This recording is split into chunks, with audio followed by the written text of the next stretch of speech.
Our newscast tonight, more details on Wednesday's inter-Korean military talks are revealed. Pyongyang may be ready to admit their involvement in a deadly attack from 2010. Seoul may be ready to lift some sanctions against them. President Park Geun-hye addresses business leaders in Milan and urges Italian family-owned businesses to work more closely with their Korean counterparts so they can realize their untapped economic potential. And over in the U.S., another health worker who tended to an Ebola patient contracts the virus, raising questions and concerns about the country's safety protocol. Stay tuned for these and more on Early Edition at 6.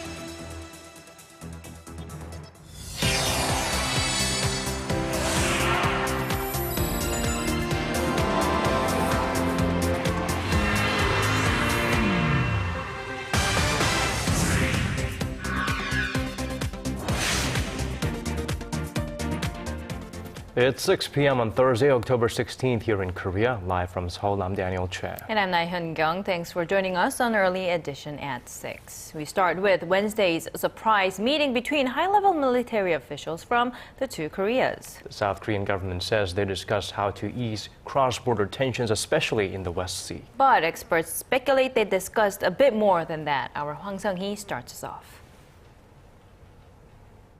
A familiar face was present at Wednesday's inter-Korean military talks. North Korea's chief delegate Kim Yong-chol is suspected by the South as having engineered the attack on the South Korean warship Cheonan 4 years ago. He also threatened Seoul on television last year ahead of joint military drills between South Korea and the United States.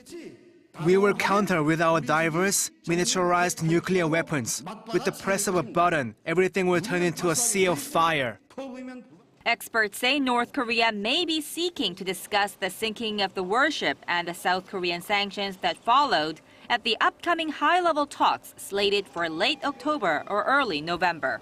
Seoul has been adamant that the heavy economic sanctions will not be lifted until Pyongyang takes responsibility for its actions. North Korea could seek a compromise by expressing regret for the incident in the West Sea in 2010 and promising efforts to prevent recurrences. The sanctions, which halted nearly all inter-Korean trade and prevented fresh South Korean investments in the north, have been a major obstacle in improving ties between the two Koreas. Others say North Korea proposed the military talks to get a grasp of South Korea's true intentions and to set the agenda for their planned high-level talks. Hwang Sung-hee, Arirang News. And for more on the current state of inter-Korean affairs, we now connect to Professor John Delury from Yonsei University. Professor, thank you for joining us. You bet. Let's start with what we have seen of late. We're witnessing a relatively quick shift from provocations to peace offerings from Pyongyang, including a number of high-level talks in recent weeks. What can we make of the latest developments?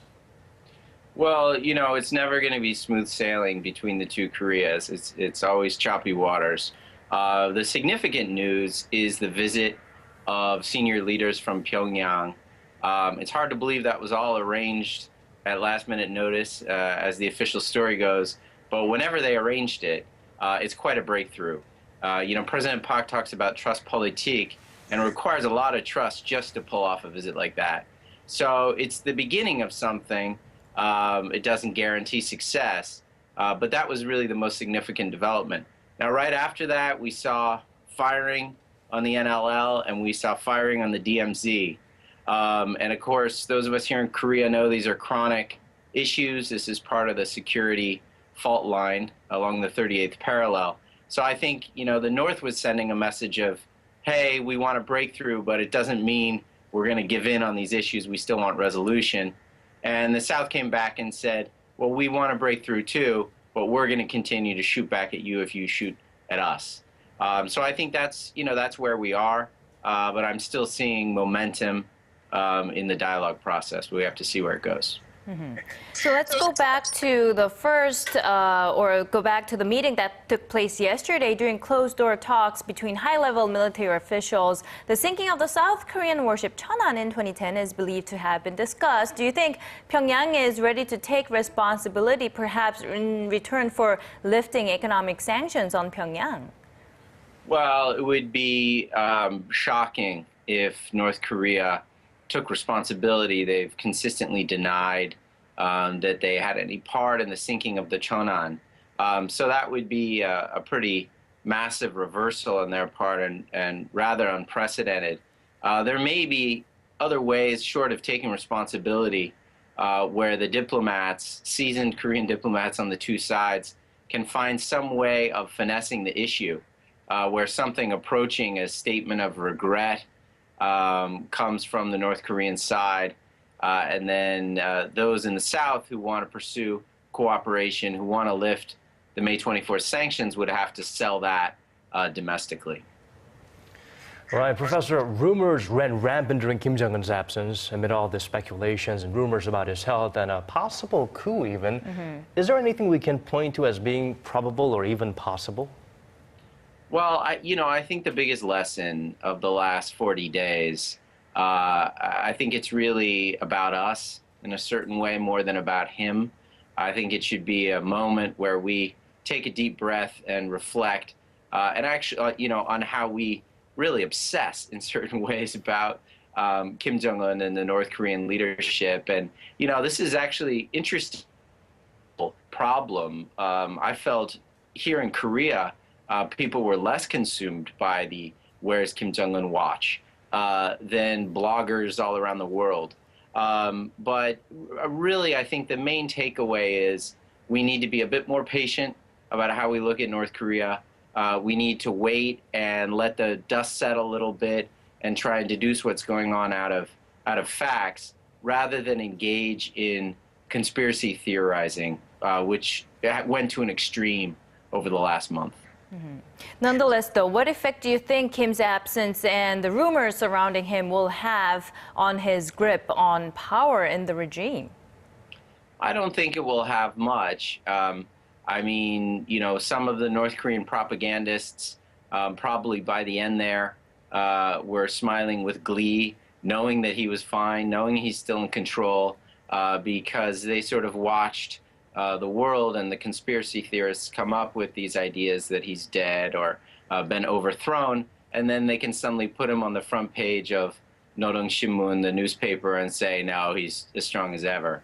So, I do think they were playing a little bit with international opinion and perceptions in a way that they think strengthens him, gives him more prominence globally, shows the world, you can doubt us, but we're here, we're not going anywhere. It's harder to gauge domestically. My sense is that this was not a huge issue in North Korea over the last month. Again, not as big in North Korea as it was in the rest of the world. And, of course, there's still questions, legitimate questions, about how much he's consolidated power. My sense is he's established power, but it will be a prolonged period of consolidating that power. And so, and there are going to be many challenges along that way. But he does appear to be, as he's called, the supreme leader. Well, infamous and famous and, of course, an international star in his own right, Kim Jong-un is. We look forward to more details from you next time if you could join us. Thank you so much for making time for us, Professor John Delury. Maybe we can have you over in the studio someday soon. Thank you for your time. Good to talk with you. Thank you. Business partner face a one-day entry ban. 77. Digging deeper, getting to the bottom of stories that impact your life. Talking with you on air and online. Connecting you with experts on the world's most pressing issues. News and current affairs at its best. With Laah Hyun-kyung and Daniel Choy. Arirang News. Arirang News. On Early Edition at 6. U.S. President Barack Obama says the response to stop the spread of Ebola in the U.S. needs to be much more aggressive. This comes as another healthcare worker in the States was confirmed to have contracted Ebola. Our Shin Se-min has this report. A second healthcare worker who treated a now-deceased Ebola patient in Dallas has tested positive for the virus. 29-year-old Amber Vincent has been transferred to Emory University Hospital in Atlanta for treatment. The case is stoking fears of a bigger spread of Ebola. Vincent traveled on a domestic commercial flight to Cleveland from Dallas this week, despite having an elevated temperature and extensive exposure to the virus. She reportedly contacted the Centers for Disease Control and Prevention beforehand to ask if she could get on the plane. She was reportedly told she could.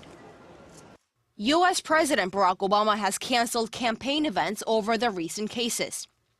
What I've directed the CDC to do is that as soon as somebody is diagnosed with Ebola, we want a rapid response team, a SWAT team, essentially, from the CDC to be on the ground as quickly as possible and making sure that all the protocols are properly observed, that the use of protective equipment is done effectively, that the disposal of that protective equipment is done properly.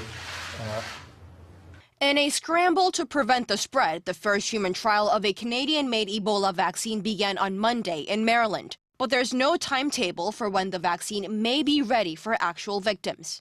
The confirmed death toll in the Ebola outbreak has exceeded 4,400, most of them in West Africa. The World Health Organization warned this week that the number of new Ebola cases could soar to as many as 10,000 a week in the hardest-hit countries of Sierra Leone, Liberia, and Guinea by the end of the year. Shin Se-min, Arirang News. President Park Geun-hye, who's now in Italy for her 5-day trip, spoke at the Italy-Korea Business Forum in Milan. She called on family-owned companies there to share their experiences with Korea's small and mid-sized firms. Arirang's Cheonan sends this report from Milan. Despite being two of the world's top 10 trading nations, Korea and Italy's trade volume stood at $8.5 billion last year. That makes Italy Korea's 29th trading partner and Korea Italy's 26th. Highlighting Seoul and Rome's 130 years of diplomatic relations and economic similarities, President Park, meeting with Korean and Italian business leaders in Milan, said there still remains great potential for the two sides to cooperate economically. In particular, she talked about Italy's family-owned businesses passed down from one generation to the next that make up more than 80% of the country's GDP. 이탈리아 기업인 여러분이 장수 기업을 키워온 경험과 노하우를 한국의 중소기업들과 적극 공유하셔서 한국에서도 수백 년 이상 가는 가업 승계 기업들이 많이 태어나기를 바랍니다. Touting Italy's strength in basic sciences and new energy, President Park said combined with Korea's manufacturing technology and IT, the two sides could co-produce innovative products at the center of a new growth engine. The president later met with Korean residents in Italy and acknowledged their achievements, especially in the cultural arts and fashion, would help better bridge the two sides. She also asked them to seek Italian support for Seoul's efforts to bring the two Koreas together and prepare for the costly process of unification. 통일을 이루기 위해서는 우리 내부의 준비도 필요하지만 국제사회의 지지를 얻어내는 것이 매우 중요합니다. On Thursday, President Park will make her debut at the ASEM with Eurasia Initiative high on her agenda. And she will largely focus on North Korean issues during talks with Chinese Premier Li Keqiang on the sidelines of the summit. Choi Yu-sun, Arirang News, Milan. Japan's wartime sexual enslavement issue needs to be solved right away, says Korea's deputy ambassador to the UN at a committee meeting. But instead of apologizing, Tokyo is reportedly getting ready to form a special body aimed at restoring its reputation in the international arena. Kim Min-ji has the details. South Korea's deputy ambassador to the United Nations is calling on Japan to solve the sexual enslavement issue in a prompt manner. Speaking at the Third Committee of the UN General Assembly on Wednesday local time, Hwang Sung-hee said the unresolved issue was a key part of tackling sexual violence during conflict. He said Japan's continual denials undermine a landmark statement Tokyo issued in the early 1990s that acknowledged this fact and constitutes a direct challenge to the historical truth. Han added that considering the advanced age of the victims, this issue needs to be taken care of without delay. And moving in the opposite direction of Seoul's request that Tokyo acknowledge and show sincerity for its wartime atrocities, Japan has reiterated its previous stance, saying the legal issue of reparation was resolved long ago. In another move that's sure to stir up tension, Japan's ruling Liberal Democratic Party will establish a special committee that will deal with the sex slave issue. According to the Japanese daily Nihon-keizai Shimbun, the party will set up a committee this month aimed at restoring Japan's honor and will be in charge of dealing with related information to be relayed around the world. Japanese Foreign Minister Fumio Kishida also says Tokyo will consider the best course in order to win understanding from the international community. Ahead of the 50th anniversary next year of normalizing ties, the two Northeast Asian neighbors don't seem to be narrowing their deep diplomatic differences. Kim Min-ji, Arirang News. Concerns over Korea's shaky economic recovery continue to pile up. Even exporters, which have sustained the domestic economy during difficult times before, are now struggling due to persistently weak economic conditions in the Eurozone. Our Hwang Sung-hee has the details. Sluggish domestic consumption and investment in Korea have caused headaches for the nation's economic policymakers, but concerns over exports are about to turn them into full-blown migraines. Facing a slump in Eurozone economies, the central bank projects slowing growth in exports, the country's traditional growth engine, down the road. It's a fact that the Eurozone economy is in a bad state because exports take up half of Korea's GDP. The global economy will, of course, have a massive impact on the domestic economy. And the situation at home is not much better. Korea's facility investment in August dropped over 10% from the previous month, while overall industrial output sank 0.6%. In the face of such gloomy data, the central bank has lowered its key interest rate to a record low 2%. But experts say that will only provide a short-term boost in spurring investment, and that building a business-friendly environment is more critical. Although local companies investing in overseas markets is inevitable, the government should work on improving business conditions to bring at least some of those investments back home. Experts add that private consumption will only see a boost with the introduction of structural reforms that solve the mounting household debt problem and aging population. Hwang Ji, Arirang News. By the end of this year, Seoul hopes to add 3 more free trade pacts to its growing list. Presiding over a government policy meeting Thursday, Prime Minister Chung Hong-won said the government would press to conclude free trade pacts with China, Vietnam, and New Zealand over the next 2.5 months. Seoul and Hanoi reaffirmed a commitment to seal their deal by the end of 2014 during summit talks in Seoul earlier this month. South Korea and New Zealand will wrap up a 9th round of free trade talks in Seoul later this evening.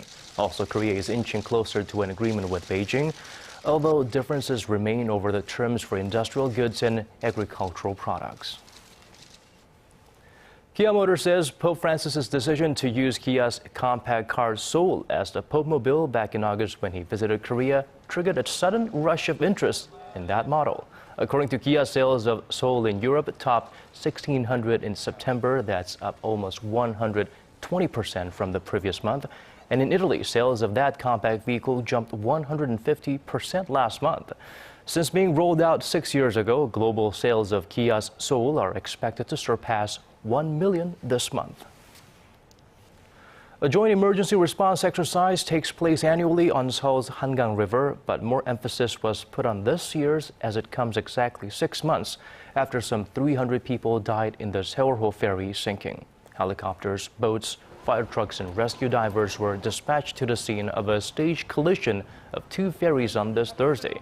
Officials say this was the largest joint response exercise in 17 years. The main focus of the exercise was to save lives and was supposed to be completed in 21 minutes, but it took just 17.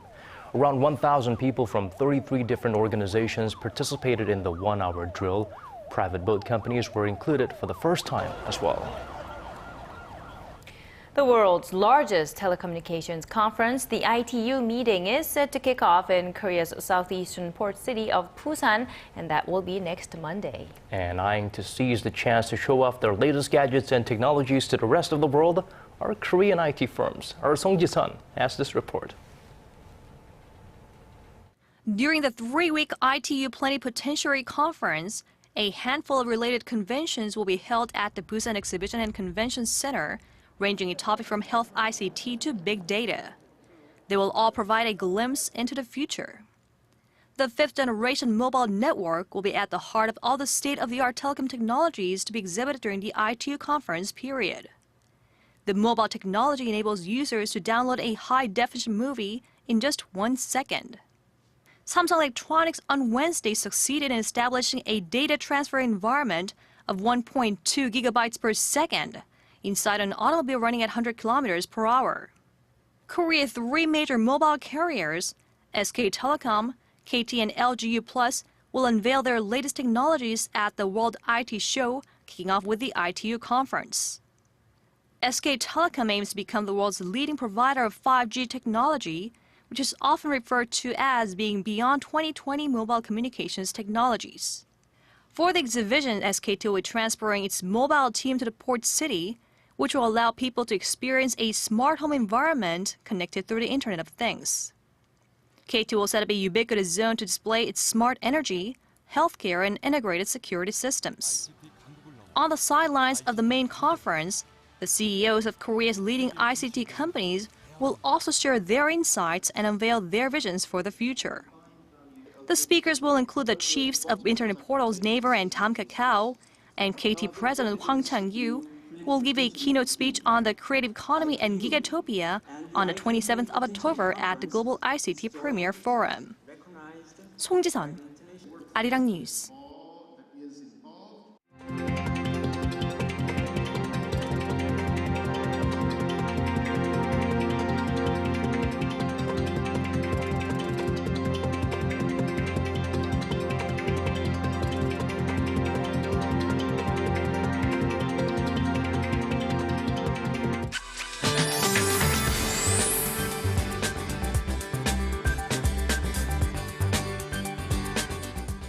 Now the weather, it's been a windy day here in Seoul, but a good amount of sunshine has been keeping us relatively warm. Well, it's still cold. Let's turn to our Michelle Park at the Weather Center for details. Michelle. Good evening, guys. It's currently 16 degrees here in the capital with winds blowing at 6.6 meters per second. But with the sun down, it feels much colder, and the temperatures are expected to drop even more as we proceed into the night. They'll dip into the teens for most regions. Now tomorrow we can expect slightly warmer day with less wind and lots of sunshine, putting the highs in the high teens to the low 20s. And looking at our weekend weather, it also looks to be gorgeous with sunny skies and daytime highs into the 20s. Enjoy it while you can because rain is in the forecast next week, bringing our highs down quite a bit. Now to our readings for tomorrow. So we'll start off the Friday morning at 8 degrees before reaching up to 21 in the afternoon. Meanwhile, the southern cities such as Daegu and Busan will get up to 22 and 21 degrees. And moving over to other regions, Jeju Island peaks to 20, while Dokdo drops down to 18, while Mount Keungang will be sunny at 20 degrees.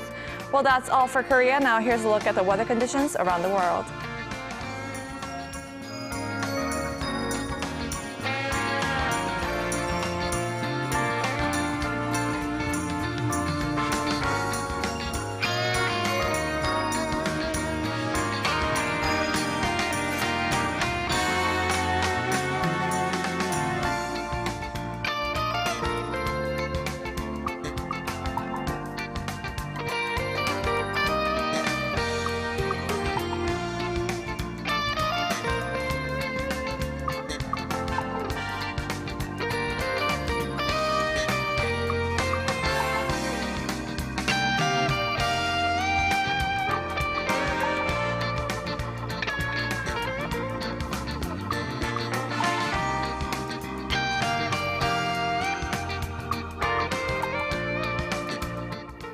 And that brings us to the end of our newscast. Thank you for staying with us. To our viewers in different time zones, have a wonderful day. This has been Daniel Choy. And I'm Laah Hyun-kyung. For those of you in Korea, have a great rest of the evening. See you again at the same time tomorrow. Bye-bye for now.